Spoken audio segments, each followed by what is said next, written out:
Welcome to Guide Up. In this video, I'm going to guide you on how to delete or disconnect your wallet from Tonkeeper. For that, make sure you get the application and you're logged into your account. Now, firstly, you need to choose the wallet that you want to disconnect or delete.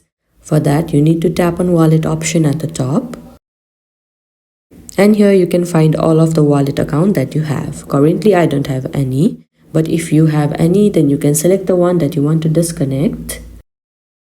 After that, at the top right, you can see gear icon, tap on that. And now here, if you scroll down a bit, there you will see the option delete account. You have to tap on that. Now this kind of box will pop up. All you need to do is check on this box. Now in case if you don't have your backup recovery phrase, then here you can see this backup option. You can tap on that and they will be showing you your backup phrase.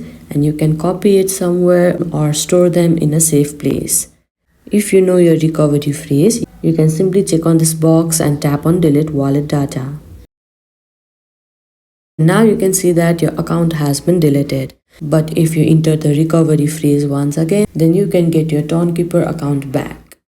I hope you found this video helpful. Don't forget to like this video and subscribe our channel Guide Up. Thank you.